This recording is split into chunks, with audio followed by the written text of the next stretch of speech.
Hello everyone, quantity YouTube channel पर आप सभी का हार्दिक स्वागत है। एमपी पटवारी के इस नए वीडियो लेक्चर में आज हम मैथ्स का 12 दिसंबर 2017 का सेकंड शिफ्ट का पूरा क्वेश्चन पेपर डिस्कस करने वाले हैं।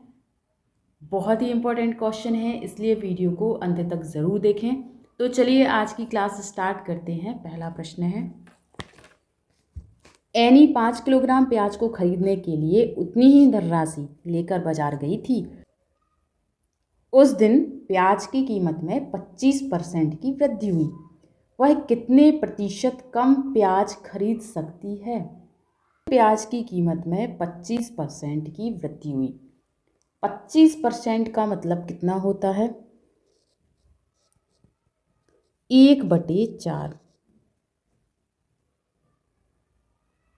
तो कीमत क्या हुई? कीमत में वृद्धि हुई। प्राइस कितना हो गया? 4 से 5।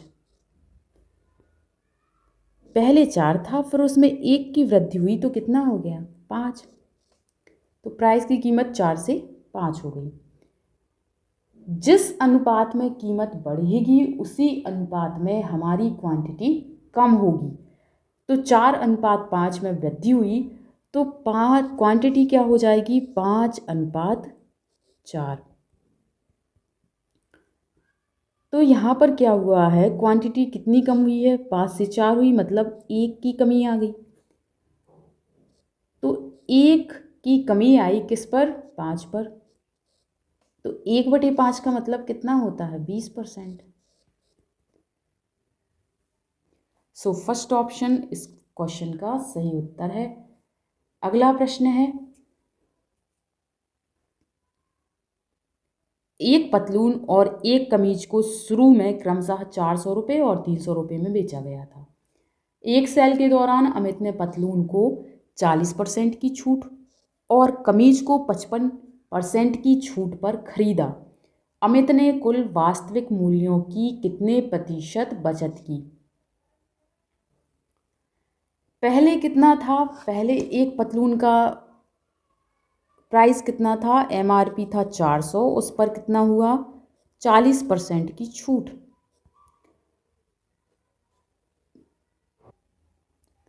तो पतलून पर जो छूट हुई वो कितनी आ गई?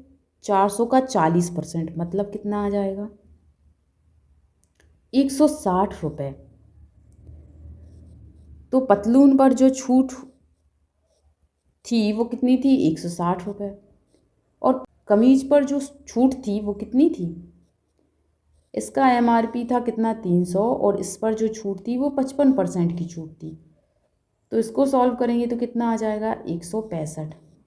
तो जो टोटल छूट थी कपड़ों पर वो कितनी थी? कुल छूट जो आ जाएगी वो कितनी आ जाएगी? 160 और 165, तो कितना आ जाएगा? 325।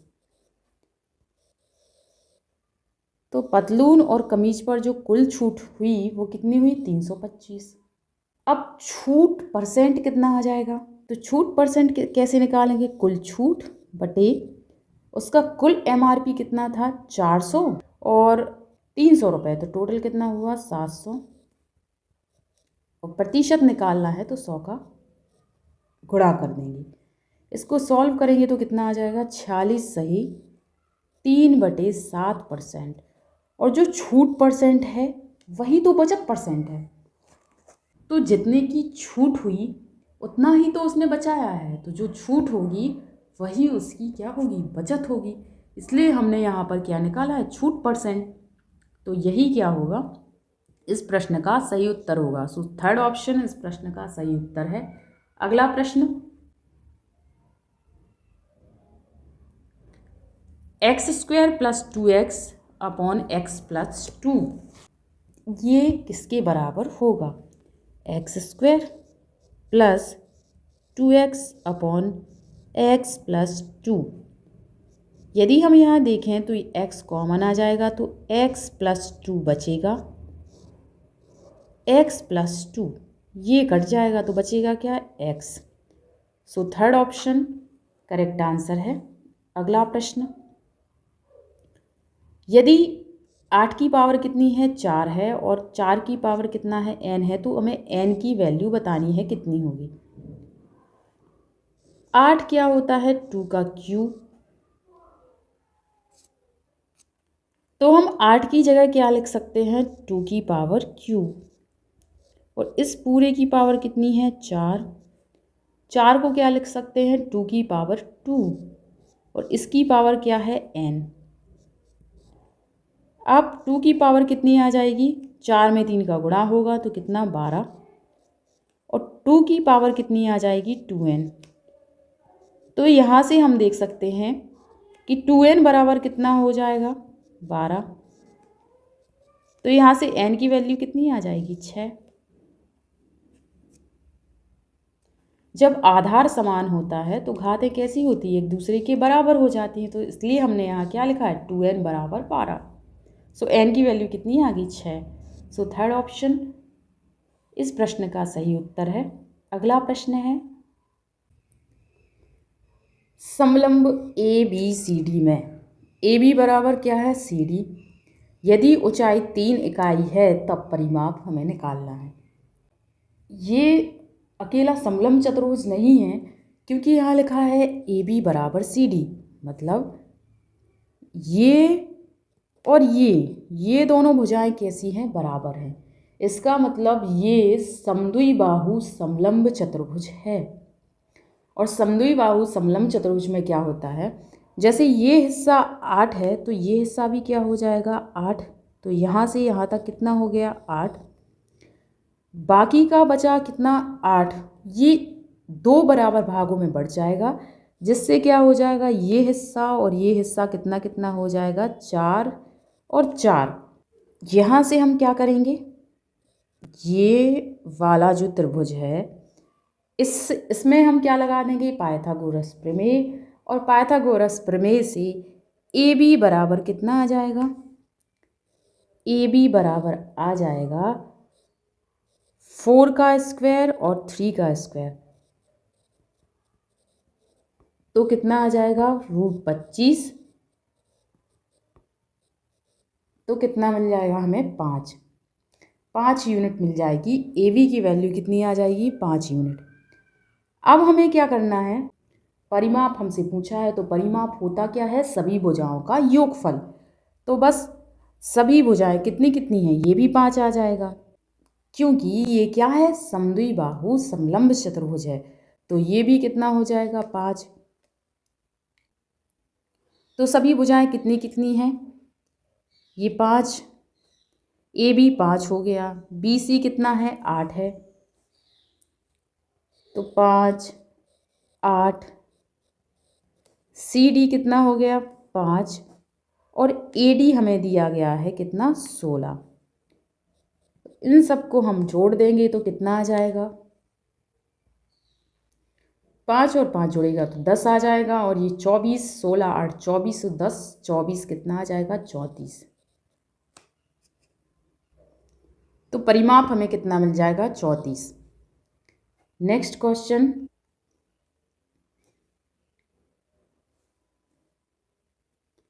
एक वर्ग का क्षेत्रफल क्या होगा यदि इसका विकर्ण कितना है, 4√2 सेंटीमीटर है।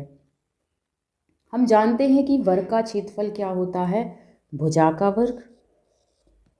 और इसका एक और फॉर्मूला होता है 1/2 इंटू डी स्क्वायर। और डी क्या है, विकर्ण होता है। तो हमें विकर्ण चूंकि यहाँ दिया गया है तो हम निकाल लेंगे 1/2 4√2 का स्क्वायर। तो कितना आ जाएगा, 1/2 4 का स्क्वायर 16 और √2 का स्क्वायर कितना आ जाएगा, 2। सो 2 से 2 ये कट गया तो इसका कितना आ जाएगा, क्षेत्रफल 16 वर्ग सेंटीमीटर। सो सेकंड ऑप्शन सही उत्तर है। हम इसको ऐसे भी सॉल्व कर सकते थे कि d बराबर क्या होता है, विकर्ण बराबर कितना होता है, d बराबर √2a। यहाँ से हम भुजा निकाल सकते थे, ए की वैल्यू हमें पता चल जाती तो हम ए स्क्वायर निकाल लेंगे, तो फिर क्या आ जाएगा, क्षेत्रफल आ जाएगा।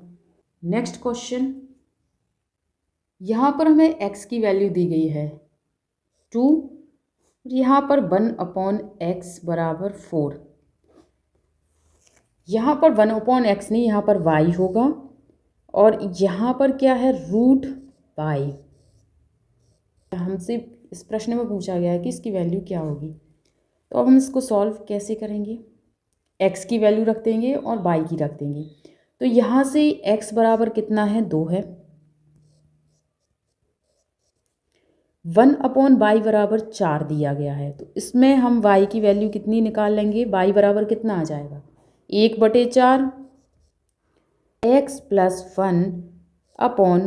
1/√y का स्क्वायर,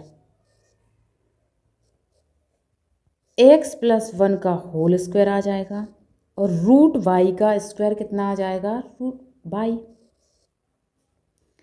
अब यहाँ x की वैल्यू रखेंगे तो कितनी आ जाएगी, 2 + 1 का होल स्क्वायर, और यहाँ पर y की वैल्यू कितनी है, 1/4। तो 1/4, तो 4 ऊपर जाएगा। अब यहाँ से 2 और 1 कितना हो जाएगा, 3, तो 3 का स्क्वायर इंटू 4, तो यहाँ से मिल जाएगा हमें 3 का स्क्वायर इंटू 4।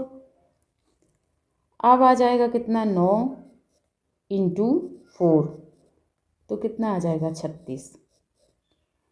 तो फर्स्ट ऑप्शन इस प्रश्न का सही उत्तर है। नेक्स्ट क्वेश्चन,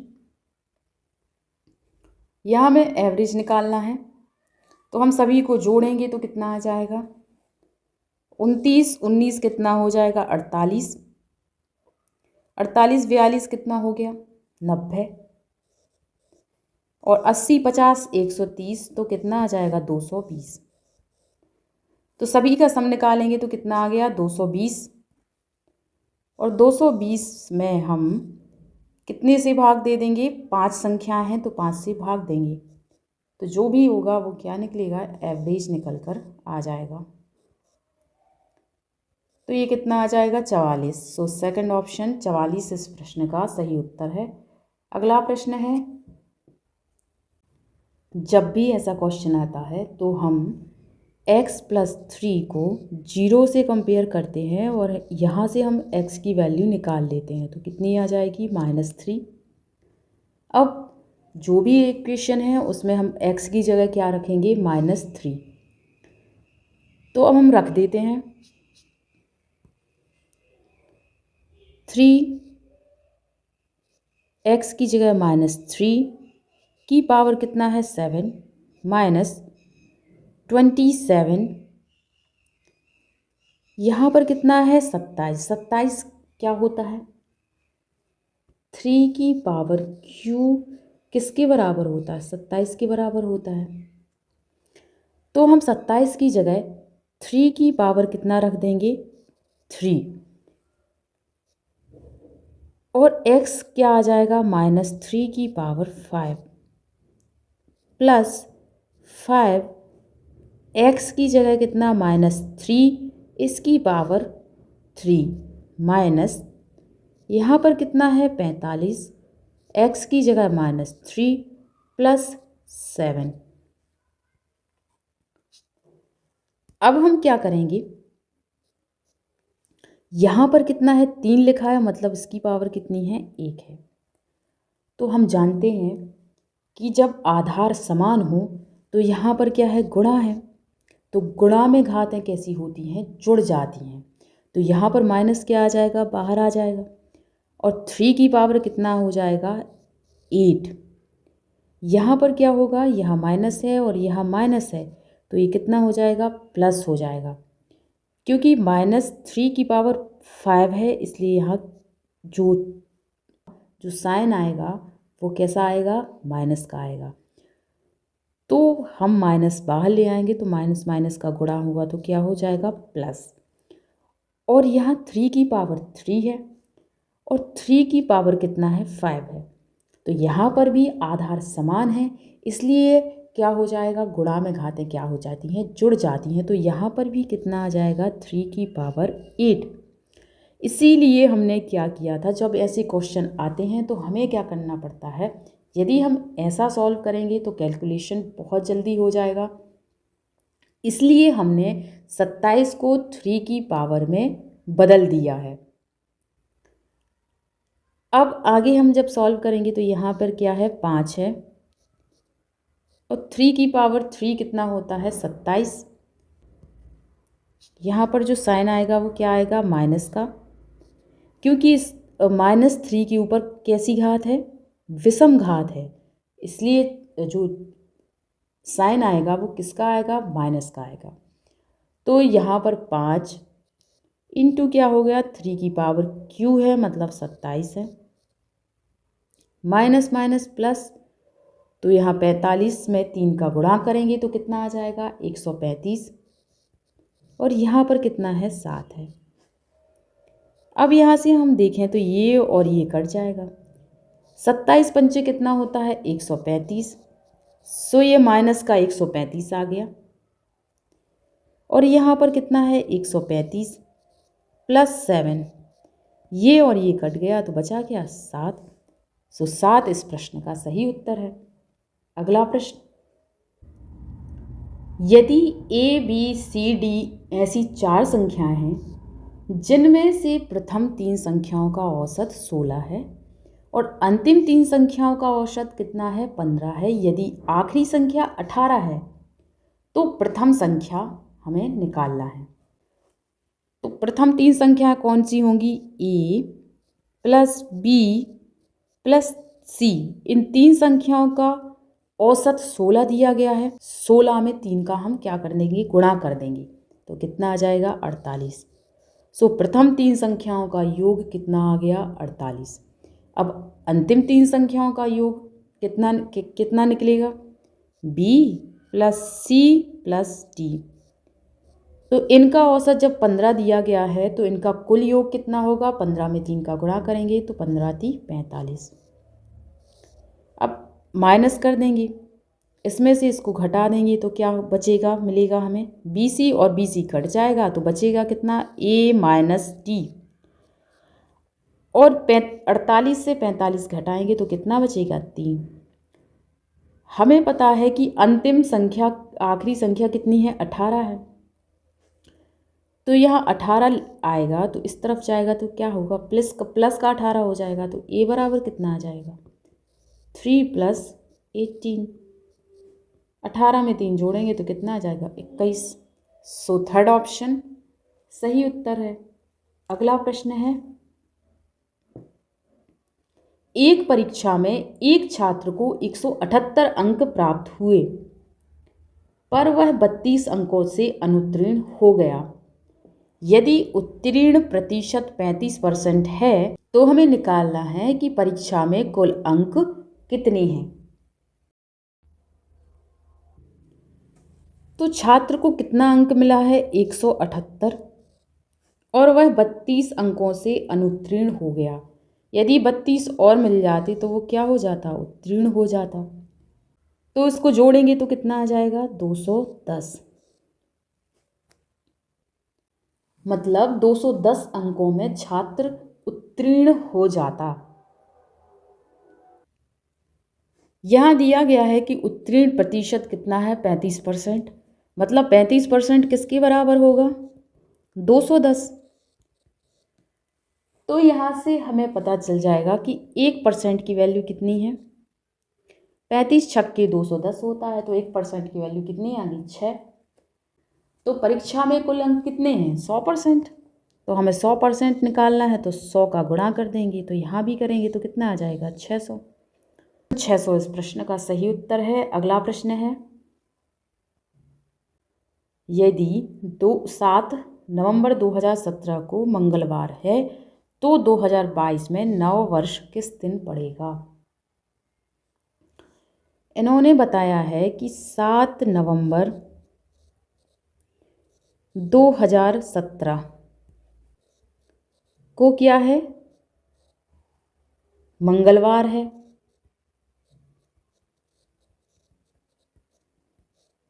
तो 2022 में नववर्ष किस दिन पड़ेगा? नववर्ष पड़ता है 1 जनवरी को, तो मतलब हमें बताना है कि 1 जनवरी 2022 को कौन सा दिन पड़ेगा। अब 2017 में नवंबर में कितने दिन बचे हैं? तो 7 नवंबर हो चुका है। अब नवंबर में कितने दिन होते हैं? 30 दिन होते हैं। तो कितने दिन बचे हुए हैं? 7 नवंबर हो गया है, तो 23 दिन बचे हैं। तो 23 दिन हमारे बचे हैं नवंबर के। और दिसंबर का कितना दिन होता है? 31 का। इन दोनों को हम जोड़ेंगे तो कितना आ जाएगा? 4, और यहाँ पर आ जाएगा 5। अब इसमें हम कितने का भाग देंगे? 7 का। हम 7 का ही भाग क्यों देते हैं? क्योंकि 7वें दिन उसी दिन का रिपीटिशन हो जाता है, इसलिए हम क्या करते हैं? 7 का भाग देते हैं। तो यहाँ पर हम 7 का भाग देंगे तो कितना आ जाएगा? कितनी बार जाएगा? 7 बार। और बचेगा कितना? जो शेषफल बचेगा वो कितना बचेगा? 5। तो 2017 की हम बात करें तो इसमें शेषफल कितना आया? 5। अब हम आएंगे किस पर? 2017 की बात क्या आ जाएगा? 2018। 2018 क्या है? सामान्य वर्ष है। हम जानते हैं कि एक होता है सामान्य वर्ष और एक होता है क्या? लीप वर्ष। तो जो सामान्य वर्ष होता है उसमें कितने दिन होते हैं? 365 दिन होते हैं। तो जब हम इसमें 7 का भाग देते हैं तो शेषफल कितना बचता है? 1 बचता है। और एक होता है लीप वर्ष। लीप वर्ष कितने दिन का होता है? 366 दिन का होता है। चूँकि जो फरवरी होती है वो कितने की होती है? 29 की होती है, इसलिए ये लीप वर्ष 366 दिन का होता है। और इसमें जब हम 7 से भाग देते हैं तो शेषफल जो बचता है वो कितना बचता है?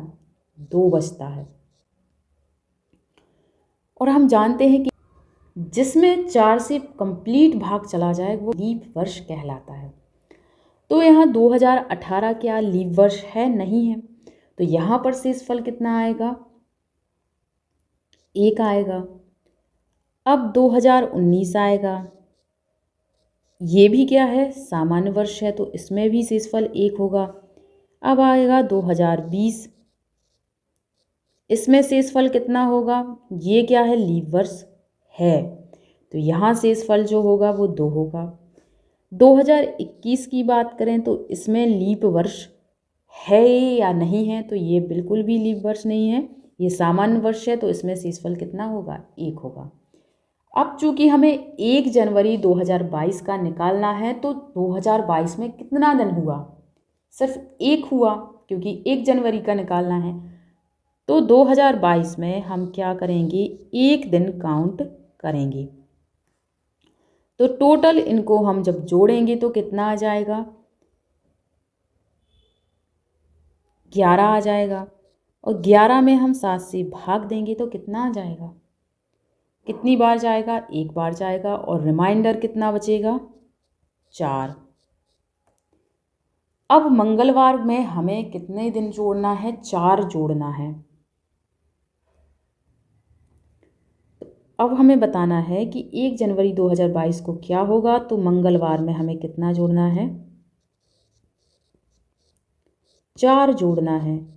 तो कितना आ जाएगा? मंगलवार के बाद बुधवार, गुरुवार, शुक्रवार और शनिवार। तो 4 जोड़ने के बाद कितना आएगा? शनिवार। तो 1 जनवरी 2022 को कौन सा दिन होगा? शनिवार होगा। सो 4th ऑप्शन इस प्रश्न का सही उत्तर है। अगला प्रश्न, एक सिनेमाघर में सीटों की संख्या में 25% की वृद्धि की जाती है एवं टिकट की लागत में भी 10% की वृद्धि की जाती है, तो आमदनी में कुल प्रतिशत वृद्धि होगी। तो रेवेन्यू क्या आ जाएगा? कैसे निकालेंगे? यदि हम प्राइस को टिकट की प्राइस को नंबर ऑफ सीट से मल्टीप्लाई करेंगे तो क्या मिल जाएगा, हमें आमदनी मिल जाएगी। तो हमें यहाँ दिया गया है कि प्राइस में 10% की वृद्धि की जाती है। 10% का मतलब कितना होता है, 1/10। मतलब 10 है तो उसमें 1 की वृद्धि हुई तो कितना हो गया, 10 से कितना हो गया, 11।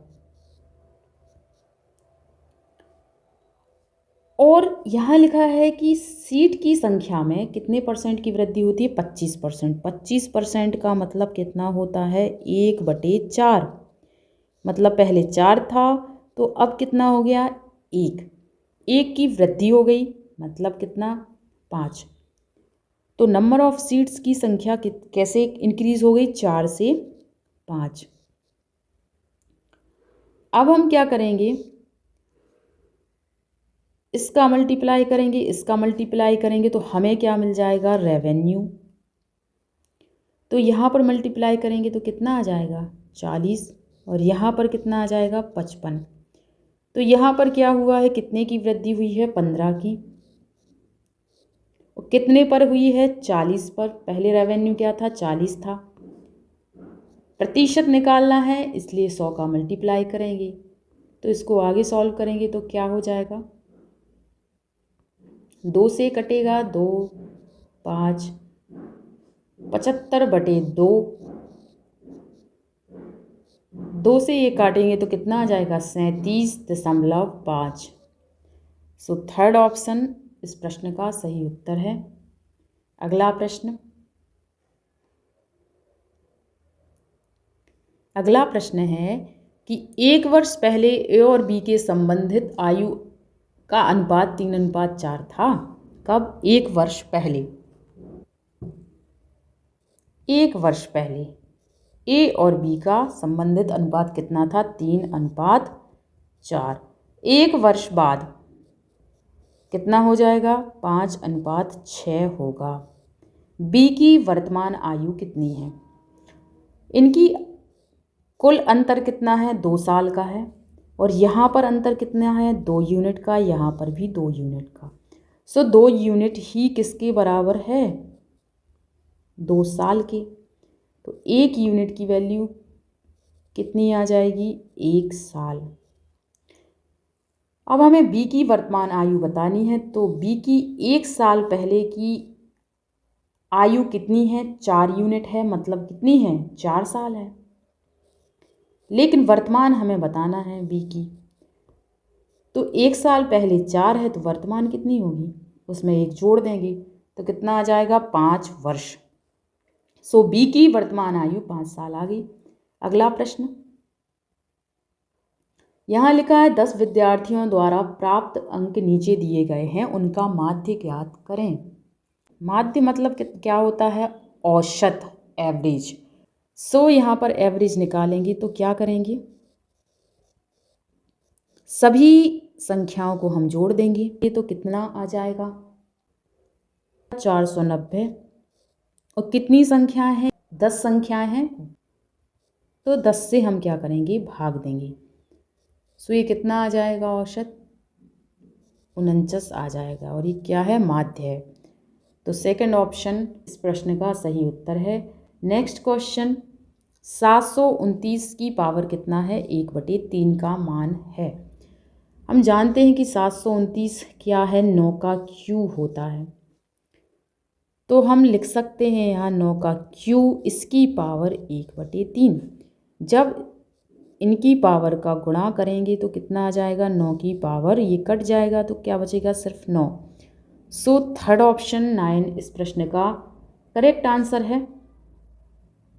अगला प्रश्न हमें यहाँ दिया गया है कि अनुक्रम का 8वां पद ज्ञात करें। 1 2 1 2 4 7 11। हमें कौन सा पद निकालना है, ये छठवां पद होगा, ये सातवां और ये आठवां पद निकालना है हमें। तो ऐसे क्वेश्चन में हम क्या करते हैं, सबसे पहले इनके बीच में अंतर देखते हैं कितने का है। यहाँ 1 का है, यहाँ 2 का है, यहाँ 3 का, यहाँ 4 का। तो अगला जो अंतर होगा, डिफरेंस होगा, वो कितने का होगा, 5 का। तो संख्या कितनी आ जाएगी, 16। अब यहाँ पर कितना है, यहाँ पर हम देख रहे हैं ना 1 का अंतर है, मतलब 1 यहाँ जोड़ा है, यहाँ 2, यहाँ पर 3 ऐड किया, यहाँ 4, यहाँ 5। तो यहाँ पर कितना ऐड करेंगे, 6 करेंगे, तो ये कितना आ जाएगा, 22 आ जाएगा। अब यहाँ कितना ऐड करना पड़ेगा, 7। तो 7 ऐड करेंगे तो कितना आ जाएगा, 29। सो 29 अनुक्रम का 8वां पद होगा। सो थर्ड ऑप्शन यहाँ पर सही उत्तर है। अगला प्रश्न, इसमें हमें x की वैल्यू निकालनी है, तो कुछ नहीं, जोड़ना घटाना है बस। तो हम क्या करेंगे, इसमें से इसको घटाएंगे तो कितना आ जाएगा, -x बराबर 7 से 4 गया 3, 5 से 5 0, 4 से 3 गया 1 और 6 से 2 गया 4। अब x निकालना है तो क्या हो जाएगा, ये संख्या यहाँ आएगी, x यहाँ जाएगा, तो x प्लस का हो जाएगा और इसमें से इसको हमें घटाना पड़ेगा। तो x की वैल्यू कितनी निकल कर के आ जाएगी, 7 से 3 गया 4, फिर यहाँ कितना 9 और यहाँ पर बचेगा कितना 8 और यहाँ 5। सो थर्ड ऑप्शन 5 8 9 4 x की x की वैल्यू कितनी आ जाएगी, 5894। नेक्स्ट क्वेश्चन, एक ट्रेन 180 किलोमीटर प्रति घंटा की रफ्तार से चलती है, इसकी गति मीटर पर सेकंड में है। मीटर पर सेकंड में चेंज करने के लिए हमें क्या करना पड़ता है, 5/18 से गुणा करना पड़ता है। तो हम क्या करेंगे, 180 है, इसे 5/18 से गुणा करेंगे तो कितना आ जाएगा, 50 मीटर पर सेकंड। सो फोर्थ ऑप्शन इस प्रश्न का सही उत्तर है। अगला प्रश्न, यदि 6 साल के लिए साधारण ब्याज मूलधन के 30% के बराबर है तो कितने समय के बाद यह मूलधन के बराबर होगा, ये हमसे पूछा गया है। तो हम जानते हैं कि मूलधन हमेशा क्या होता है, 100% होता है। ब्याज मूलधन के बराबर कब होगा, मतलब ब्याज जो है वो 100% कब होगा। तो यहाँ दिया गया है कि 6 साल के लिए साधारण ब्याज मूलधन के कितने, 30% के बराबर है। तो 1 साल के लिए 5% के बराबर है। तो ये जो 5% है ब्याज, ये 100% कब होगा, जब हम इसमें क्या करेंगे, 20 से गुणा कर देंगे, तो ये कितना हो जाएगा, 100%। तो इसी तरह हम यहाँ भी क्या करेंगे, 20 से गुणा करना पड़ेगा, तो ये कितना आ जाएगा, 20 साल। तो 20 साल के बाद ब्याज मूलधन के बराबर हो जाएगा। सो सेकंड ऑप्शन इस प्रश्न का सही उत्तर है।